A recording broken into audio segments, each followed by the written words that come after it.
Another episode of The Catholic Couple, having fun with faith, family, and friends. I'm your co-host, Bobby Fredrickson. With me, as always, my beautiful wife, Katie Fredrickson. I'm the convert Catholic, and she's the cradle Catholic. And here we are on a very special episode on StreamYard with Anthony D'Ambrosio on this awesome new movie that's coming out about St. Maximilian Kolbe, Triumph of the Heart. All right. Thanks for coming on, Anthony. I'm so excited to be here. All right. All together. So we definitely have to, in the show notes, link up the preview or the trailer, because it is I'm so excited for this. Can you tell us a little bit about your project and about what we're going to be talking about in this episode? Yeah, absolutely. I guess we'll just start with I'm working on a movie about St. Maximilian Kolbe, particularly that covers his passion, so the last 14 days or so of his life. And the focus is on, I think many of us have heard this story really told more from the perspective of the man who is saved in the lineup, Francis Gajnicek, who Kolbe traded his life for. But I personally was very interested in, as an artist and honestly, just as somebody who is struggling in my own faith, I was really interested in the stories of these other men who didn't get that, I guess, the more traditional happy ending, and who were in that cell, really starving to death and facing a really horrible end, but who were there with a saint and who had a saint with them, accompanying them through that. And so I really wanted to understand a little bit more about that and about what that must have been like. And so the movie that we're working on really tells Kolbe's story from that vantage point. So what kind of research goes into that? What kind of, how did you find out the stories of these other individuals? Yeah, it's a really good question. There's anytime that you want to do a historical movie, you have an incredible amount of historical research that you have to do. And because of Kolbe's canonization, there's a lot that's known about him. And there's an incredible amount of eyewitness testimonies from people who were there at the time. So we know certain things that are really important parts of the story. Perhaps the most important one is that Kolbe was often found in the middle of the cell with the other men, huddled together, praying the rosary or singing songs.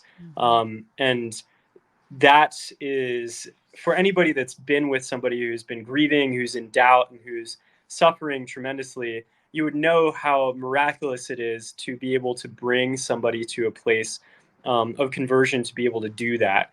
And that he was killed, he was executed not alone, but with 4 other people who had also survived 14 days with him. So it was a miracle that Kolbe survived as long as he did, but it was even more so a miracle that he was able to bring these other men to a courageous and hopeful death in such a dark place.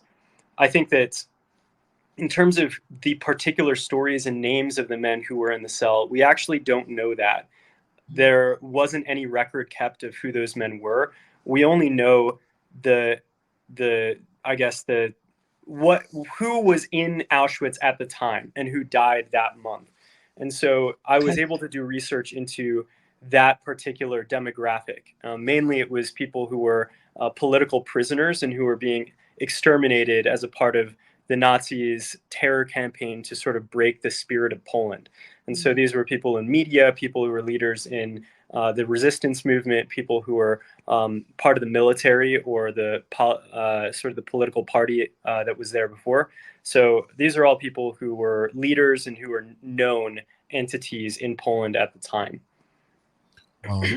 And St. Maximilian Kolbe, he was involved with media as well. He had like a magazine or something, if I am correct, right? Yeah, that's right. So he's, if you know Bishop Barron, he's basically like a Polish Bishop Barron in World War II era Poland. So that's the a good archetype to think about when you're thinking about like who was this guy Kolbe? He was kind of the biggest media celebrity in the church, perhaps in Europe. I didn't know that he was well known before going in. Yeah, he was. Everybody in Auschwitz would have known who he was.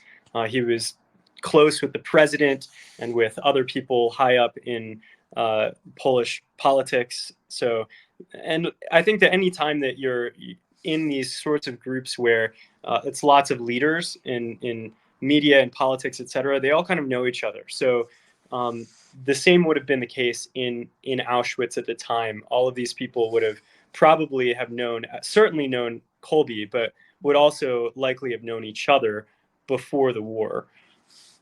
Wow. I never That's thought part of of the that. story. Yeah, I knew I have a great devotion for St. Kolbe. I seen the video maybe 10 years ago. It was featured in the Alpha course that we helped run. And I remember the first time I saw it, it was on the episode of Why Did Jesus Have to Die? And they used him as an example of what that looked like.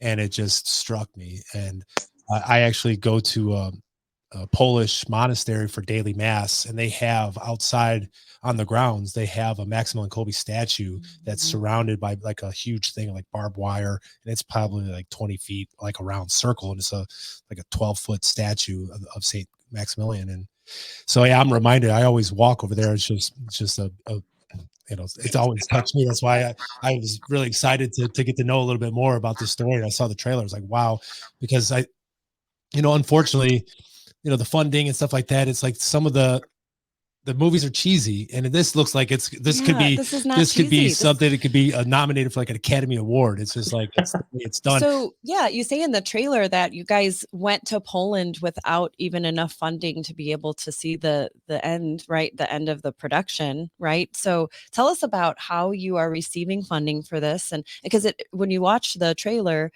it's very well done. It's very good production. It's very high quality. And how are you able to sustain that? And what are your hopes to finish? And what does that look like?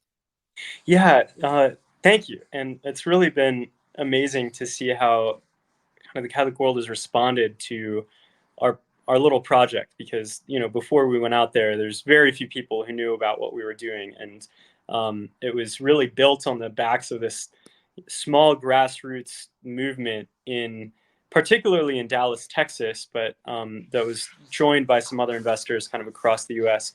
But really, lots of people who put in $5,000 or $10,000 to help us make it happen before we had any proof or any trailer to show the quality.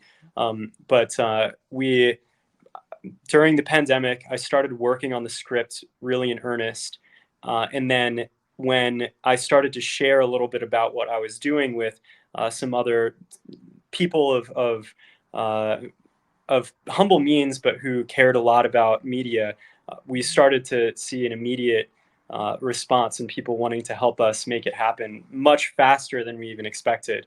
And so I made a deal with them that our team would go out and shoot the movie this summer if we raised the amount of money that we needed by April, particularly by Easter.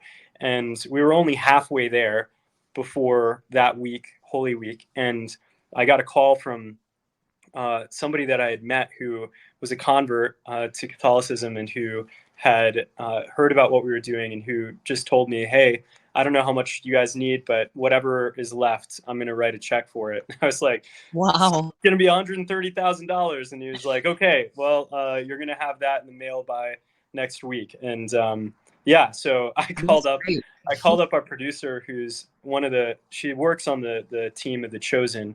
I called up Cecilia and I was like, hey, we've got to start planning our production because we just got greenlit.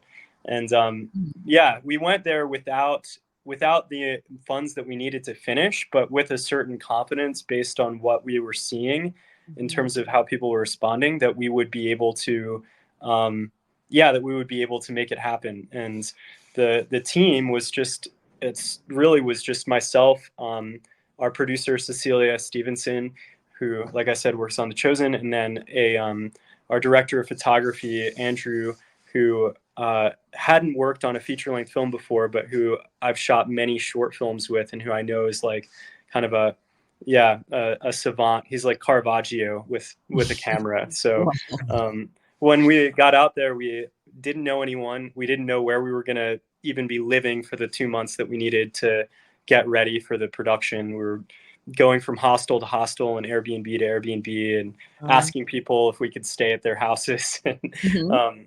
ultimately, just the generosity of the Catholic world ended up coming around us and helping us make it happen. That's so beautiful. Yeah, we also our parish that we came from before. I actually talked to him today. Our old priest is from Poland, so our parish where Katie's Polish, and the parish where she grew up, and I'm a convert, and where I made my sacraments was traditionally mostly Polish. So it's like it's just such a beautiful story. And like, I mean, I got some bad news today from a friend who's Polish, but I digress. But I was just struck by the how these things, just the trust comes in, and how basically the funding comes together. So once you're there, is there any kind of like doubt? You said something about your faith journey. I know, like, this is, you said you struggled with your faith. Was this something to help solidify your faith, or is this something you just like, I'm just going to trust, I'm just going to go, or is this like a battle? Oh yeah, it was. Yeah, that's a really big question. Yeah, right. Can you unpack your life, Yeah, please? right. Let me just, open this up and Yeah. dig in there with you guys. Yeah, it was totally a battle. In some ways, I would say that my faith journey, I struggled a lot in my faith before I started writing this project, and it was actually encountering Colby's story that helped me to recover my faith during a time of like deep suffering and doubt. And actually, the seeds of the story came to me during that season. But when I was going out there, I would say that it felt to me like a redemption of that suffering that I went through, and a way that God was showing me how everything that I had been, how all of the suffering that I'd been through that kind of primed me for the work that we were doing, um, was useful. It was being used. It was being brought to the altar as a living sacrifice that was actually um, being fruitful. And I could see that so clearly in the way that God was moving in my life, and bringing people around me that I could help, that felt in some way ministered to themselves by the way that they were participating in the project. There are so many stories of faiths being rediscovered or deepened, of conversions that happened even just on the set of the project. And so, yeah, it was a strengthening for me of my faith. Of course, there was crazy fear. I mean, the whole thing felt like I felt like I was surfing a 60-foot wave. Like, there's this incredible power, where you can feel this groundswell kind of coming up under us. This power that is not coming from us or from me. Certainly, that's so beyond me. When you talk about the story of Poland, the story of Colby, so many people have been deeply moved by him that, yeah, it was like we tapped into something that was really powerful.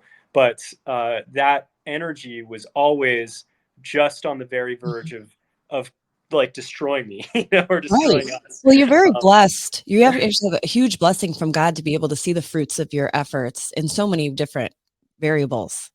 First mhm. of all, that is very cool to see that, like, firsthand, the fruits of your own personal suffering, and then the fruits of this project. And is it fully done? Are you at the end? Are you now into a release mode? Is the movie completely done? What do you have Yeah, left? yeah. So we've shot the whole movie.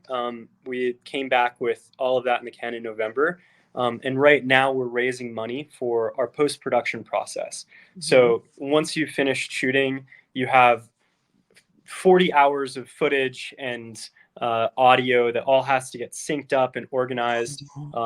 It costs thousands of dollars just to get it all on one hard drive, Yeah. So compressing all of that down, and then the creation of the music and the creation of the sound, the soundscape, all of that stuff that happens that makes the movie a movie, is very expensive. So that's the process that we're in right now. We're beginning that. We're in the edit, but we're also running a crowdfunding campaign to help us raise the funds that we need to do the rest of it really well. What's your hopes for release? Like, what's your time frame? How long does that typically take? Or with crowdfunding, do you not really fully know? Yeah, well, we will be done with our crowdfunding in 2 weeks. So we will know by March 8th how much money we have. And that'll give us a really good beat on how long it's going to take us. But our hope is to release it on Colby's feast day or somewhere in that week. That, of course, will depend on the distribution agreement that we end up nailing down. We're in conversations with Angel Studios right now, as well as others that are interested. And when we have our completed film, we'll be able to negotiate those deals and start setting those deadlines with them. I think it's really cool that, because you mentioned Angel Studios and you mentioned The Chosen, you know, they're having Cabrini come out very soon, right? That these Catholic saints are also being, I think they intrigue all Christians. So I know Saint Maximilian Kolbe does. Is like you mentioned, he was on Alpha because he was, whether he and Alpha is a non-denominational Christian program, right?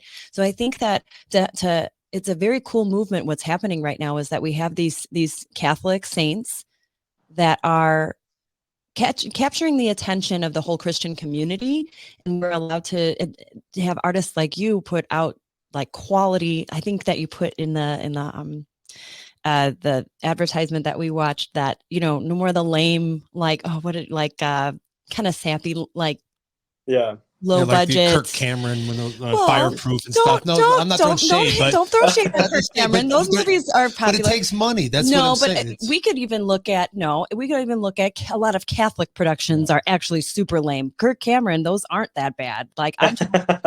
If you watch what I grew up with as a cradle Catholic, you have no idea the stuff we had to watch in Catholic school.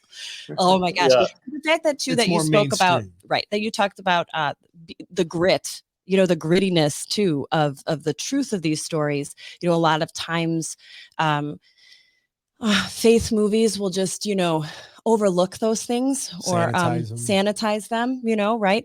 But to look like at the real human experience and make it relevant to people, I think that's huge too. So I think there's a capturing of two things. I think you're capturing a greater audience than just Christian audiences in general, but also even a greater audience as human beings and the human being experience. And it is such a relevant topic, no matter what walk of faith that you are. I think that it's a cool movement happening, and I'm glad it's quality things being done, you know. Yeah, why do you think that's the case, that Catholic films or art in the past has tended to sanitize and cheesify stuff outside of money? Because I think we know, everybody is aware in some way that, yeah, we aren't working with the biggest Hollywood budgets here. But it seems to me like there's more than that. It's more than just like a question of money. Because certainly, like we are working with a budget that is micro budget. Like when you talk about budgets for movies, we are so lean that it's I think that we've made something rather quality with the funds that we have because of our artistic sort of vision. So anyway, I just wanted to ask the question. Yeah, well, I would ask the question, why are holy cards so lame? It's a great question. Why hasn't somebody fixed it? I mean, we have St. Lucy, you know, she lost her eyeballs, but she's still that holy roller like this, but just an eyeballs on a plate, you know, like they're like, what about like I like things that show these saints in their live action, like their actual, like living out the faith or something really difficult they went through. I don't know. I think that a lot of it has to do with putting saints on pedestals and making it almost, you know, there was an over reverence, I guess, right? And so we're in a generation now that craves authenticity and the genuine, whereas, you know, people lived raw and genuine in real lives, you know, when those kind of movies were made or those kinds of holy cards were made, right? And now we live in more of a fake world. And so we crave the real and the genuine and the, you know, authentic. I think it's kind of so we're looking for things to be more real. But I think too, also, I mean, loves old movies, and they made a lot of these like in the 40s and the 50s. Bells of St. Mary is a great movie. Yeah, Saint stuff- Bernadette, great movie. Yeah, Those are so- all those are really good. those were movies. like the blockbuster type movies that They were high made- production. Yeah, they were good. making those, and I just think that obviously as the cultures went down, it wasn't a priority. Mhm. But I think if they would have told the stories the way that they truly were, that people would be more captivated. But if you just, I mean, obviously a story, there has to be the arc. You know, you got to have the story, the hero's journey, the fall, the up and down. If you just, oh, they're just perfect all the time, it's like Mhm. there's not much of that hero's journey. And Yeah. you know, that's part of how the stories were told. But Mhm. I mean, I'm a convert, and my backstory is, you know, I'm a sinner, a bad sinner. I was a bad boy, and you know, I had a major conversion, and you know, I'm attracted to those redemption stories, and to see those Mhm. sides that, hey, you know, if he can do it, I can do it, kind of stuff. And Yeah. So to paint saints in this is what they went through and this is how they overcame it. So it's Yeah. something to look up to. I think with your movie though, it takes us into a different place. What I even got from the few minutes I watched the trailer was this, gosh, I never thought about what it was like to be in that bunker. Gosh, I never thought what it would have been like to be with a saint, but in the worst possible place in the world. Like, wow, yeah, like you half envy those prisoners because they were in the presence of this incredibly holy man that led them to joy, even in the worst conditions. But, you know, watching it happen it takes like it punched me in the stomach just in those few minutes. Yeah, I've been really surprised by how emotional people have gotten just watching the trailer. You know, Mhm. I like teared up. I can't tell how many people. Yeah, like so many people tell me that they like, or I've even watched them. You know, tear up watching it, and like that energy that you felt was what we felt every single day for 12 hours a day while we were watching it, you know, happen in front of us. These sort of moments that feel so sacred because of the intensity of the suffering and the yearning that these men had for an answer from God as to like why he would let this happen. And I think that like it started in a way coming out of my own personal struggle with faith, but every single person who is participating, from like the actors all the way through the people who are working on lighting or working on the snacks, and working on the lunches, like all of us were in some way bringing our own suffering or our own questions or our own journeys of faith to God in the midst of the production. And the result was, you know, just like you would just walk into the back room and see all of these people just sort of like crying together, or and you know, like that's not even like on set. It's like that they're just like, you know, the people who are working on the art design or something in the background. Like that energy just really was so present through the whole thing, and it felt to us like Colby was there meeting us in our lives in a very personal way. And yeah, you can feel it, you know, in the footage as you're watching it. There's something really special there about his presence. Wow. Yeah, that's it's got to be something like how else do you explain it? You know, it's like, you know, our Protestant brothers and sisters, I constantly get attacked about the saints. It's like it's such a misunderstanding about the beauty of it, of like they're our friends. You know, Jesus tells us they got our back. He's the God of the living. He's not the God of the dead. Yeah. And if he doesn't get to heaven, if you know, it's like, well, good luck for us. It's like it's those witnesses. But like, you know, just this last Sunday, the reading was about, you know, the transfiguration, and there's Moses and Elijah. You know, Jesus is showing us that no, you know, I'm the God of the living, and it's like we have this cloud of witnesses cheering us on, and to be tapping into that in real time in his homeland, covering the story. It's got to be something special. So when you were auditioning actors and actresses, what were you looking for in your Colby? Oh man, I actually didn't hold any auditions for Colby, which is kind of funny. Yeah.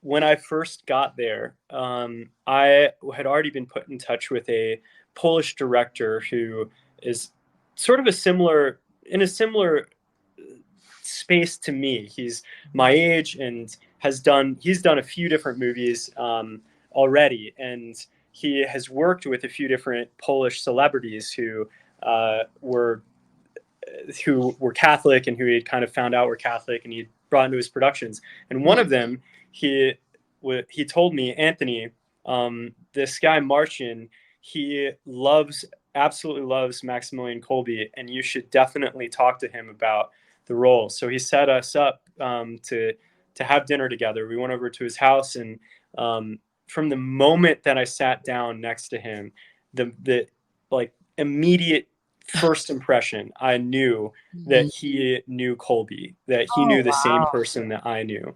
And it's hard to describe the feeling.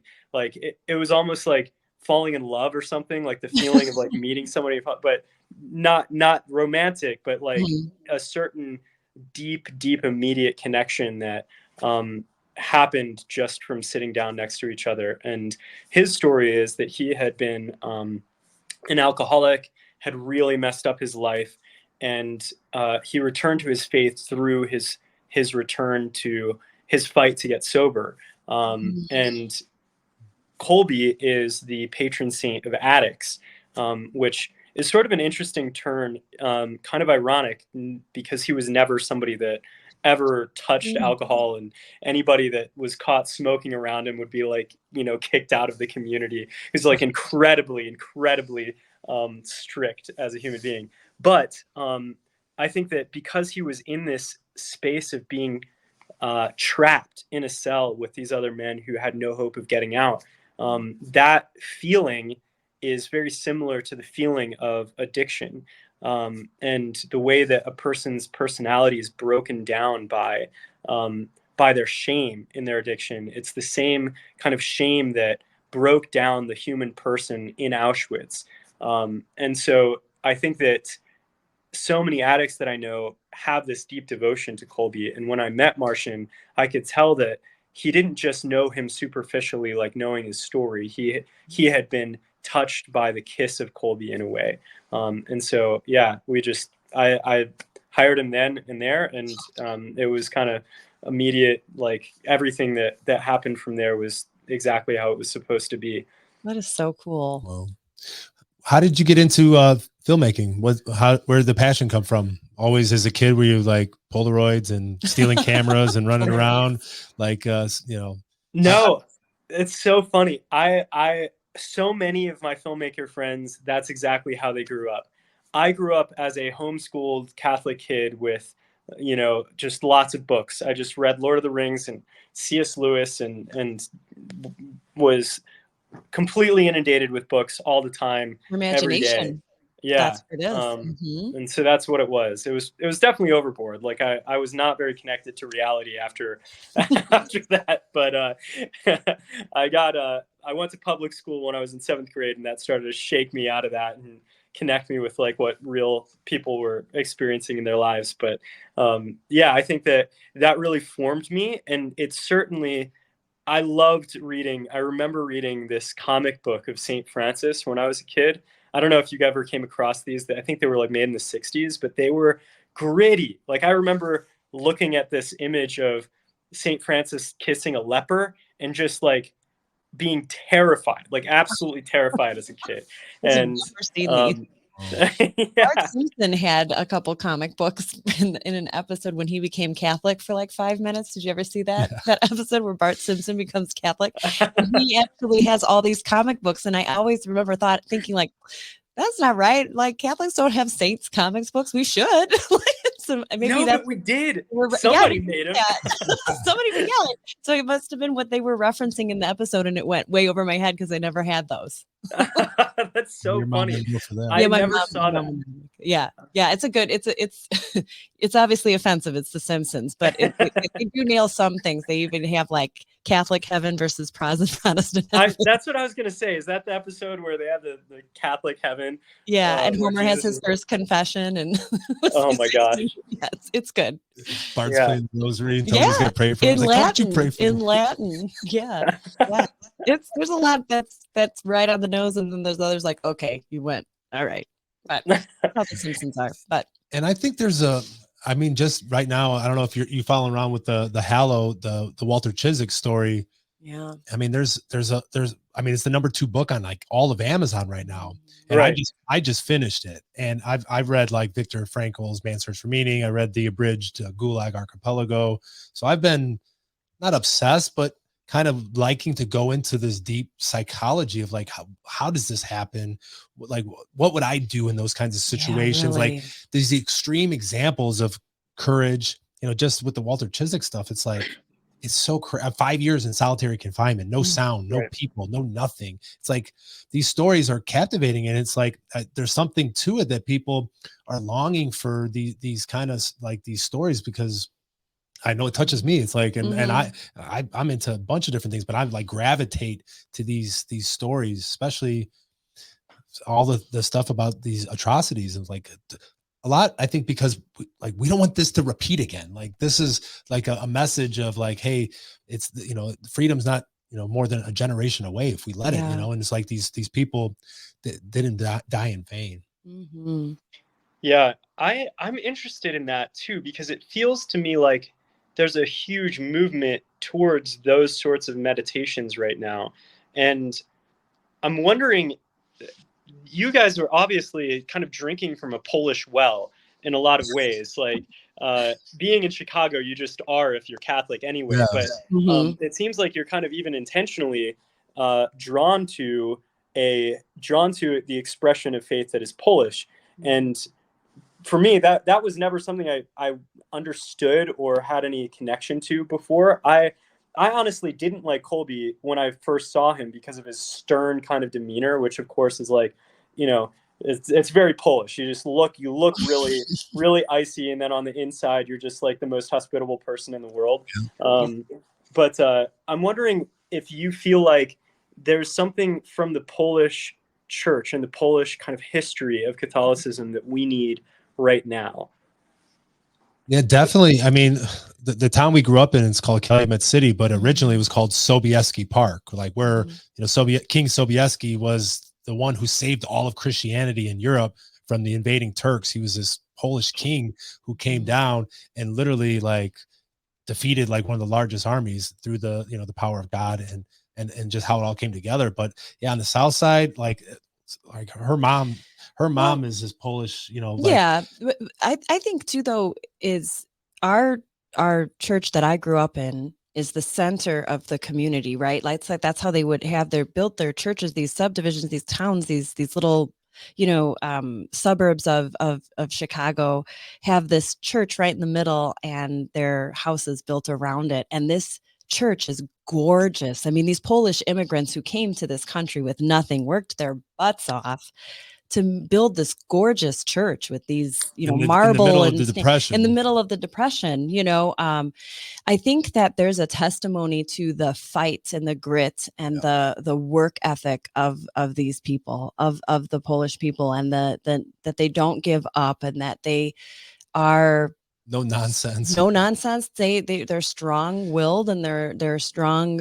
I mean, the things that they were able to accomplish with not much, with the little that they had. When you really look at these old churches that are in these suburbs in Chicago, it's almost kind of sad, because so many of these communities are no longer have these roots in that Catholic faith that they once had. So it's just kind of like, I want to take our old church and I want to pick it up and put it somewhere else, because the community that is built around it no longer supports it. Does that make sense? So it's. But we also like I said, I go to the monastery, so we get to see it. They're all from Poland, so there's 6 or 7 priests at one time, the Carmelite Fathers in Munster, Indiana, and they built a huge like a nice compound where people can come. There's a gorgeous shrine. It's a shrine, with grottos and underground. But they're serious. Really nice. They're whole. You can feel the whole. I love going there. I love our parish, but this is something they don't different. Play. They take it serious. They're holy. They're just holy people. They take their faith serious, and you can just feel the holiness. It's like when you talk to them, they're no nonsense, but they're prayerful. They're funny too. They're funny too, but it's just I don't know. I'm not Polish at all, but her mom, they're Carmelites. Her mom's a third order Carmelite, and I know Maxwell Colby was a Franciscan, correct? Yeah, he that's right. Yeah. So yeah, we gravitate to our spiritualities more Carmelite. We wear scapulars and we pray the rosary, and that's a lot of our spirituality. But yeah, they're tough people. So I think that's how we resonate. The South Side Chicago, it's like we're hardworking fighters, blue but collar. Family and faith are first. Yeah. And that's evidence, and still, generations later. Yeah, Poland is a place that has constantly been in a state of apocalypse, like ever since its founding, And I feel like as Catholics now, like a lot of us are feeling this kind of, this almost spooky winds of change that perhaps make us feel like we're headed into an apocalypse. Not to be like super dramatic, but like it feels like, we're not headed towards like a fun time for the next like 10 years. As Catholics, it seems like we're going to get called on and tested in our faith in a new way. And it feels to me like perhaps our attention as a church is sort of naturally going towards Poland because of, well, of course, JP2, who marked the church in such a profound way, and certainly our generation in such a profound way, but Colby as well. And because like these people stared down like the biggest dragons that our world has ever seen, and certainly as Christians that our church has ever stared down. And it seems like we have a lot to learn from them because, fortunately, for whatever reason, since the last World War, we've gotten to experience a lot of comfort in the church. And that seems like that's not going to be the case going forward. So I don't know if perhaps that's part of why the curiosity is there. But certainly for me, I'm looking for examples of like, what do you do when you don't get the option to have the normal life that everybody else around you gets to have. I think that it's also important to note that both JP2 and like St. Faustina and Maximilian Kolbe, there's that theme of mercy that just swells up in all those saints, and I think you're right. I think there's something that's preparing us for something we might not be wanting to encounter, right? But we are also being called to be merciful and to show love even in these most difficult times, and how saints like that rise up out of that discomfort in order to bear, be that witness to others in those times that, I think that our culture itself is comfortable. And so when you talk about Catholic comfort, well, yeah, the church is decreasing in number in so many different places in this world, because it's God's, I think, calling us to be have quality over quantity, right? Like that those that are going to be remaining in the church are the ones that are going to represent it in a way that he wants us to represent it, and to be that light and be that mercy into that world, that to be obedient, going to be holy, seeking, to be saints. Yeah, it's going to be seeking again that authenticity and that realness that is starting to be what people are longing for, Yeah. And I think too that there's people are looking to these examples because they're looking at the culture, and it may take some miracles for some people, but there's a lot of bright spots, from the Hallow app being the #1 app to this new book being #2 on Amazon. There's some seeds there, but if the church does what it's supposed to do, if the leadership up top, like, for too long, they've just been complacent, or they want to think it's just a program, or just these different things that it's going to, revolutionize the world. They're on to something. What's going on with the Eucharist Congress? I'm like, that's it right there. It's like, that's the church that spread throughout the world was spread based on Jesus and the Eucharist. That's how it was conquered and is Christianized. And as the belief in the real presence decreased, Christianity is like inversely proportioned to the belief in the real true presence of that's how Jesus was spread, actually, body, blood, soul, and divinity. So at least they finally understood. It's the first Congress they've called in 83 years this summer in Indianapolis this huge, Congress for the Eucharist. It's like, okay, all right, now you're talking sense. You want the superpower. That's it right there. You want to supercharge the world. It isn't going to be, hey, let's belt banners, or hey, let everyone feel good, or whatever these things that they tried in the 70s and 80s. So many people have fallen away. It's like, no, the people are going to fall away. Back to the real. That's it. Let's be serious. Yeah, there's something about the way that God, will strip us through suffering in a way that brings us back to and reminds us of what the true point of everything is. Right. And somehow in that stripping and in that rediscovery, we actually get to rediscover the joy of our salvation and the hope of it. And the world almost goes into this sort of technicolor, multicolor like vision where we get to see the Spirit so much more alive in us and in the world around us, precisely in the times of the stripping, which is kind of a strange, it's a strange thing, but it's also very clear that that's how the church has grown. It's grown the most through and it's nothing new. And it's nothing new. Yeah, like we have to. This isn't anything. Well, that's what we're not Jesus said. special in that sense that we're, it's going to be hard for us. It's like Right. it's never been easy to be a Christian, right? Well, Jesus said that it's a grain of wheat's has to die to bring much fruit. And Tertullian's famous saying is the blood of the martyrs is the seed of the church. And a martyr like Kolbe or these people, that witness is where they literally build churches on top of their bones, where they were, Charles Luanga, or you name all these saints where they lived a life of heroic virtue or were martyred. They'll build a church right there. And that's the witness. That's tangible. That's true love. Yes. Yeah. He embodied true love. And that shows in his dying for that other, person. You can't stop that. Like you can't kill that love, that you killed that person, right? But you can't kill that love. And that comes back to the title of the movie, the triumph of the heart. It's like, you can't kill a saint. By killing it, you just make us stronger. That's like, that's the thing. It's like, it's how we multiply. It's like, that's what they thought. The Romans thought that's what they were going to do. They're going to extinguish the flame, and that love, you can't get rid of love. It just multiplies. Right. It's just, there's no subtracting it.